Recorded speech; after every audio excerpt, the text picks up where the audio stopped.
ನಮಸ್ಕಾರ. ನಮ್ಮ ಕಲಬುರಗಿ ಮಂದಿ ಎಲ್ಲರೂ ಹೇಗಿದ್ದೀರಿ? ನಾನು ಸೂಪರ್ ಆಗಿದ್ದೀನಿ, ನೀವು ಕೂಡ ಸೂಪರ್ ಆಗಿದ್ದೀರಿ ಅನ್ಕೋತೀನಿ. ಬರ್ರಿ ಇವತ್ತಿನ ಬ್ಲಾಗ್ನ ಸ್ಟಾರ್ಟ್ ಮಾಡತ್ತೀನಿ ರೀ. ಇವತ್ತಿನ ಬ್ಲಾಗ್ನಾಗ ನಾನು ನಿಮಗೋಸ್ಕರ ಒಂದು ರೆಸಿಪಿ ಮಾಡತ್ತೀನಿ ರೀ. ಯಾವ ರೆಸಿಪಿ ಅಂದ್ರೆ ಇವತ್ತು ಹಸಿ ಬಟಾಣಿ ಸೀಸನ್ ಅದಲ್ರಿ. ಈಗ ಹಸಿ ಬಟಾಣಿದೊಂದು ರೆಸಿಪಿ ನಿಮ್ಮ ಜೊತೆ ಶೇರ್ ಮಾಡ್ಬೇಕಂತೇಳಿ ಮಾಡ್ಲತ್ತೀನಿ ರೀ. ಏನು ಮಾಡ್ಲತ್ತೀನಪ್ಪ ಅಂದ್ರೆ ಹಸಿ ಬಟಾಣಿ ಕುರ್ಮಾ ಮಾಡ್ಲತ್ತೀನಿ ರೀ. ಯಾವ ರೀತಿ ಮಾಡೋದು, ಹೇಗೆ ಮಾಡೋದು ಅಂತೇಳಿ ನಿಮ್ಮ ಜೊತೆ ಶೇರ್ ಮಾಡ್ಕೊತೀನಿ ರೀ. ಬರ್ರಿ ಯಾವ ರೀತಿ ಮಾಡ್ತೀನಿ ಅಂತೇಳಿ ನೋಡ್ಕೊಂಬರೋಣ. ನೋಡಿರಿ ಫ್ರೆಂಡ್ಸ್, ಇಲ್ಲಿ ನಾ ಹಸಿ ಬಟಾಣಿ ತೊಗೊಂಡೇನು ನೋಡಿರಿ. ಒಂದು ಅರ್ಧ kg ಅಷ್ಟು ಹಸಿ ಬಟಾಣಿ ಅದಾವ ಇವು. ಈಗ ಇದನ್ನು ಸ್ವಲ್ಪ ಬೇಯಿಸ್ಬೇಕ್ರಿ. ಇವಾಗ ಇದನ್ನು ನಾವು ಒಂದು ಅರ್ಧ ಭಾಗದಷ್ಟು ಕುದಿಸ್ಕೊಳ್ಬೇಕು ರೀ. ಅರ್ಧ ಭಾಗದಷ್ಟು ಕುದಿಸ್ಕೊಂಡೆ ಅಂದ್ರೆ ಉಳಿದಿರೋ ಅರ್ಧ ಭಾಗನ ನಾವು ಮಸಾಲೆ ಒಳಗೆ ಕುದಿಸ್ಕೊಳ್ಬೋದು ರೀ. ಆವಾಗ ಮಸಾಲೆ ಜಾಸ್ತಿ ಕುದಿಸೋವಂಥ ಅವಶ್ಯಕತೆ ಇರೋಂಗಿಲ್ಲ ರೀ. ಹಾಗಾಗಿ ಈಗ ಫಸ್ಟ್ ಇದನ್ನು ಕುದ್ಲಿಕ್ಕೆ ಇಡ್ತೀನಿ ರೀ. ಈಗ ನೋಡ್ರಿ, ನಾ ಇಲ್ಲಿ ಬಟಾಣಿ ಕುದ್ಲಿಕ್ಕೆ ಇಟ್ಟೇನಿ ರೀ. ಬಟಾಣಿ ಕುದಿಯೋದ್ರೊಳಗೆ ನಾವು ಮಸಾಲೆಗೆ ರೆಡಿ ಮಾಡ್ಕೊಳ್ಳೋದು. ಈಗ ನೋಡಿರಿ ಫ್ರೆಂಡ್ಸ್, ನಾ ಗ್ಯಾಸ್ ಹಚ್ಚಿಬಿಟ್ಟು ಇದ್ರ ಮ್ಯಾಗ ಒಂದು ಪ್ಯಾನ್ ಇಟ್ಕೊಂಡೇನಿ ರೀ. ಇವಾಗ ಇದಕ್ಕೆ ಎಣ್ಣೆ ಹಾಕೊಂಬ್ರಿ. ಇದಕ್ಕೆ ಒಂದು 2 ಟೀ ಸ್ಪೂನಷ್ಟು ಎಣ್ಣೆ ಹಾಕ್ಕೋತೀನಿ ರೀ. ಇವಾಗ ಎಣ್ಣೆ ಬಿಸಿ ಆಗ್ಬೇಕ್ರಿ. ಈಗ ನೋಡಿರಿ ಫ್ರೆಂಡ್ಸ್, ಈಗ ಎಣ್ಣೆ ಬಿಸಿ ಆಗೈತೆ ರೀ. ಇವಾಗ ಇದಕ್ಕೆ ನಾನು ಈರುಳ್ಳಿ ಹಾಕೋತೀನಿ ನೋಡಿರಿ.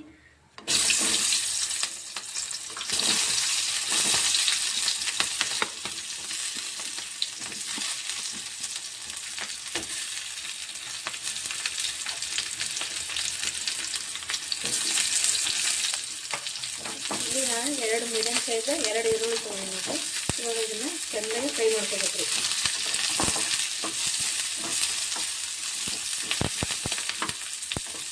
ಈರುಳ್ಳಿ ಕಲರ್ ಚೇಂಜ್ ಆಗುವಾಗ ಚೆನ್ನಾಗಿ ಎಣ್ಣೆಗೆ ಫ್ರೈ ಮಾಡ್ಕೋಬೇಕು ರೀ.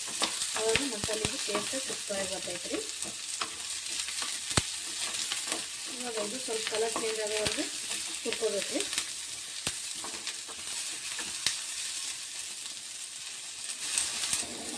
ಈಗ ನೋಡಿರಿ ಫ್ರೆಂಡ್ಸ್, ಸ್ವಲ್ಪ ಈರುಳ್ಳಿ ಕಲರ್ ಚೇಂಜ್ ಆಗೈತೆ ರೀ. ಇವಾಗ ಇದಕ್ಕೆ ಟೊಮೆಟೊ ಹಾಕೋತೀನಿ ರೀ.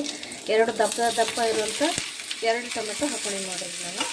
ಇವಾಗ ಇದನ್ನು ನೀಟಾಗಿ ಫ್ರೈ ಮಾಡ್ಕೋಬೇಕು. ಈ ಟೊಮೆಟೊ ಎಲ್ಲ ನೀಟಾಗಿ ಮೆತ್ತಗಾಗಬೇಕು, ಫ್ರೈ ಆಗಿ. ಆ ರೀತಿ ಇದನ್ನು ಫ್ರೈ ಮಾಡ್ಕೋಬೇಕು ರೀ. ಹಾಗೆ ಇದಕ್ಕೆ ಒಂದು 2 ಚಕ್ಕೆ ಹಾಕೋತೀನಿ ರೀ. ಚಕ್ಕೆ ಮಸಾಲೆ ರೀ. ಜಾಸ್ತಿ ಮಸಾಲೆ ಏನೂ ಬೇಕಾಗಿಲ್ಲ ರೀ. ಇದಕ್ಕೆ ಚಕ್ಕೆ ಮಾತ್ರ ಸಾಕು. ಇದನ್ನು ನೀಟಾಗಿ ಫ್ರೈ ಮಾಡ್ಕೋಬೇಕು ರೀ.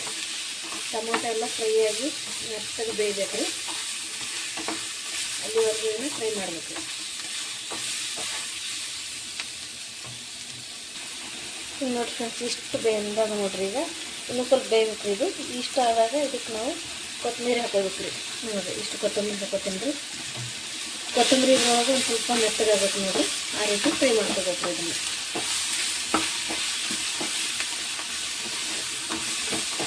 ಈ ಮಸಾಲೆ ನಾವು ಎಷ್ಟು ನೀಟಾಗಿ ಚೆನ್ನಾಗಿ ಹುರ್ಕೋತೀವಲ್ರಿ, ಟೇಸ್ಟು ಅಷ್ಟು ಸೂಪರಾಗಿ ಬರ್ತೈತೆ ರೀ. ಹಾಗೆ ಜಾಸ್ತಿ ಸ್ಪೈಸಸ್ ಏನು ಬೇಕಾಗಿಲ್ಲ ರೀ. ಇದಕ್ಕೆ ಬರೀ ಚಕ್ಕೆ ಮಾತ್ರ ಸಾಕು ರೀ. ನೋಡಿ ಫ್ರೆಂಡ್ಸ್, ಈಗ ಇದು ರೆಡಿ ಆಗೈತಿ. ಗ್ಯಾಸ್ ಆಫ್ ಮಾಡಿಬಿಡ್ತೀನಿ ರೀ. ನೋಡಿರಿ, ಕಂಪ್ಲೀಟ್ ಗ್ಯಾಸ್ ಆಫ್ ಮಾಡೀನಿ ನಾನು. ಇವಾಗ ಇದು ತಣ್ಣಗಾಗಬೇಕು ರೀ. ತಣ್ಣಗಾಗ್ಲಿಕ್ಕೆ ಬಿಟ್ಟು ಆಮ್ಯಾಗ ರುಬ್ಕೋತೀನಿ ರೀ ಅದನ್ನು. ಈಗ ನೋಡಿರಿ ಫ್ರೆಂಡ್ಸ್, ಈಗ ಇದು ತಣ್ಣಗಾಗೈತೆ ರೀ, ಹುರಿದಿರುವಂಥದ್ದು. ಇವಾಗ ಇದನ್ನು ಒಂದು ಮಿಕ್ಸಿ ಜಾರಿಗೆ ಹಾಕೋತೀನಿ ನೋಡಿರಿ.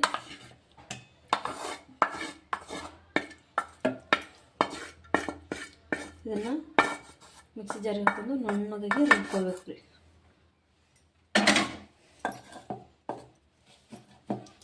ಮತ್ತು ಇವಾಗ ಇದಕ್ಕೆ ನಾವೊಂದು 4 ರಿಂದ 5 ಗೋಡಂಬಿನ ಹಾಕೋತೀನಿ ನೋಡಿರಿ.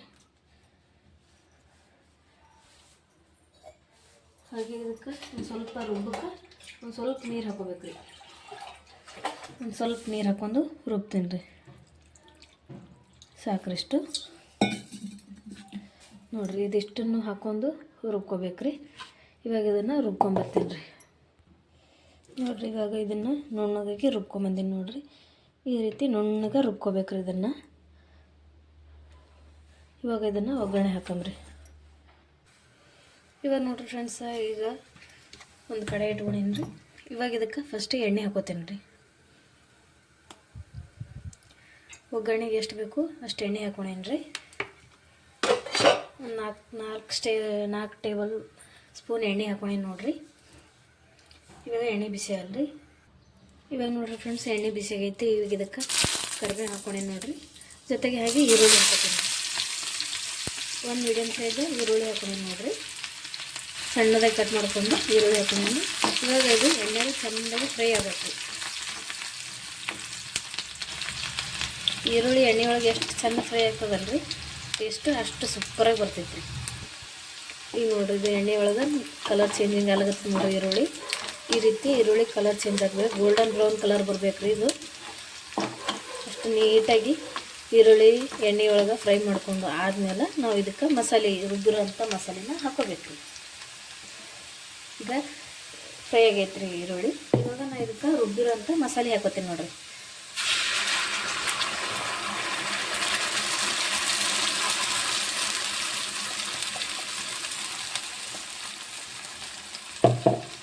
ಇವಾಗ ಮಸಾಲೆನ ನೀಟಾಗಿ ಎಣ್ಣೆ ಒಳಗೆ ಮಿಕ್ಸ್ ಮಾಡ್ಕೊಳಮ್ರಿ. ಈಗ ಈ ಮಸಾಲೆ ನೀಟಾಗಿ ಕುದಿಬೇಕು ರೀ ಎಣ್ಣೆ ಒಳಗೆ, ನೀರು ಹಾಕೋ ಹಾಗಲ್ರಿ ಇದಕ್ಕೆ. ಇದನ್ನು ಎಣ್ಣೆ ಒಳಗೆ ಕುದಿಸ್ಕೋಬೇಕು ರೀ.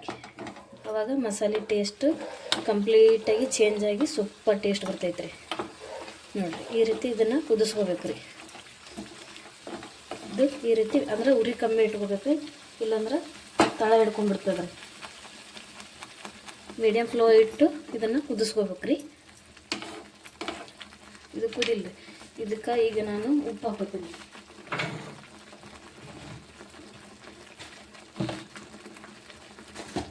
ಇವಾಗ ನೋಡ್ರಿ ರುಚಿಗೆ ತಕ್ಕಷ್ಟು ಉಪ್ಪು ಹಾಕೋತೀನಿ ನೋಡ್ರಿ. ನೋಡ್ಕೊಂಡು ಹಾಕೋರಿ, ಬೇಕಂದ್ರೆ ಆಮೇಲೆ ಹಾಕೋಬೋದು. ಹಾಗೆ ಇದಕ್ಕೆ ಖಾರದ ಪುಡಿ ಹಾಕೋತೀನಿ ರೀ. ಖಾರ ಎಷ್ಟಕ್ಕಷ್ಟು ಹಾಕೊಳ್ಳೋದ್ರಿ. ಖಾರದ ಪುಡಿ ಹಾಕೋತೀನಿ ರೀ. ಹಾಗೆ ಒಂದು ಸ್ವಲ್ಪ ಅರಿಶಿಣ ಹಾಕೊಳ್ತೀನಿ ರೀ. ಅರಿಶಿಣ ಹಾಕೋತೀನಿ ರೀ. ಇವಾಗ ಇದನ್ನು ಚೆಂದಾಗಿ ಮಿಕ್ಸ್ ಮಾಡೋಣ ರೀ.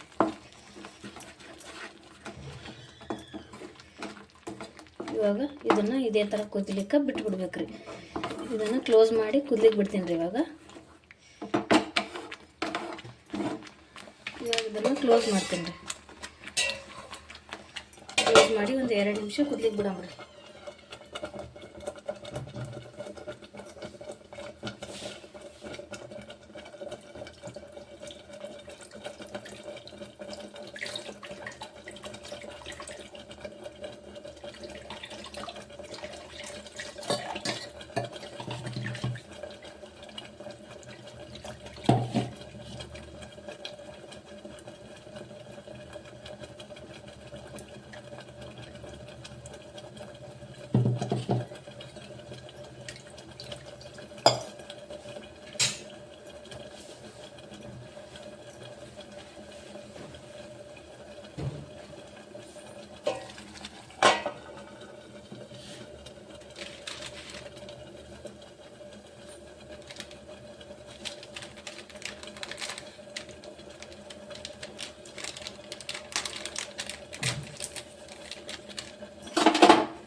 ನೋಡಿರಿ ಫ್ರೆಂಡ್ಸ್, ಈಗ ನಾನು ಇದಕ್ಕೆ ನಿಂಬೆ ರಸ ಹಾಕೊಂಡೇನಿ ರೀ. ಒಂದು ಸ್ವಲ್ಪ ನಿಂಬೆ ರಸ ಹಾಕೊಂಡೇನಿ, ಹಾಗೆ ಒಂದು ಸ್ವಲ್ಪ ಕೊತ್ತಂಬರಿ ಹಾಕೊಂಡೇನಿ. ಈಗ ಫೈನಲಾಗಿ ಇದು ರೆಡಿ ಆಗೈತೆ ರೀ. ನೋಡಿರಿ, ಸೂಪರಾಗಿರೋಂಥ ಕುರ್ಮಾ ರೆಡಿ ಆಗೈತೆ ನೋಡಿರಿ. ಸೂಪರ್ ಟೇಸ್ಟ್ ರೀ, ಸೂಪರಾಗಿ ರೆಡಿ ಆಗೈತೆ ನೋಡಿರಿ. ನೋಡ್ಬೋದು ನೀವು ಎಷ್ಟು ಚಂದ ಕಾಣಕತ್ತದ ರೀ. ಇವಾಗ ಗ್ಯಾಸ್ ಆಫ್ ಮಾಡಿಬಿಡ್ತೀನಿ ರೀ. ಈಗ ಕುರ್ಮಾ ರೆಡಿ ಆಗೈತೆ ರೀ. ನೋಡಿರಿ ಫ್ರೆಂಡ್ಸ್, ಸೂಪರಾಗಿರೋಂಥ ಹಸಿ ಬಟಾಣಿ ಕುರ್ಮಾ ರೆಡಿ ಆಗೈತೆ ನೋಡಿರಿ. ಸೂಪರ್ ಟೇಸ್ಟ್ ಆಗ್ಯದ ರೀ. ನೀವು ಯಾವ್ದ್ರ ಬೇಕಾದ್ರೂ ಇದನ್ನು ತಿನ್ಬೋದು ರೀ. ನೋಡಿರಿ ಫ್ರೆಂಡ್ಸ್, ಸೂಪರಾಗಿರೋಂಥ ಹಸಿ ಬಟಾಣಿ ಕುರ್ಮಾ ರೆಡಿ ಆಗೈತೆ ರೀ. ಸೂಪರ್ ಟೇಸ್ಟ್ ಅದ ರೀ. ಯಾವ್ದ್ರ ಬೇಕಾದ್ರೂ ನೀವು ಕಾಂಬಿನೇಷನ್ ಮಾಡ್ಕೋಬೋದು ರೀ. ಬಿಸಿ ಅನ್ನಕ್ಕೂ ಸೈ ರೀ, ಚಪಾತಿ, ಪೂರಿ, ದೋಸೆ, ಇಡ್ಲಿ ಎಲ್ಲದಕ್ಕೂ ಸೈ ಅನ್ನತ್ತದ ರೀ. ಇದು ಸಖತ್ತಾಗಿ ಬಂದೈತೆ ರೀ. ಮಾತ್ರ ಸೂಪರ್ ಟೇಸ್ಟ್ ರೆಡಿ ಆಗೈತೆ ರೀ ಹಸಿ ಬಟಾಣಿ ಕುರ್ಮಾ. ನಿಮ್ಗೆ ಬೇಕಂದ್ರೆ ಇಷ್ಟ ಆಗಿತ್ತಂದ್ರೆ ಲೈಕ್ ಮಾಡಿರಿ, ಶೇರ್ ಮಾಡಿ, ಕಮೆಂಟ್ ಮಾಡಿರಿ. ಹಾಗೆ ವಿಡಿಯೋ ನೋಡಿ ಸಪೋರ್ಟ್ ಮಾಡಿರಿ. ಹಾಗೆ ಮುಂದಿನ ವಿಡಿಯೋದಾಗ ಸಿಗ್ತೀನಿ. ಅಲ್ಲಿವರೆಗೂ tata, bye bye. Thank you so much.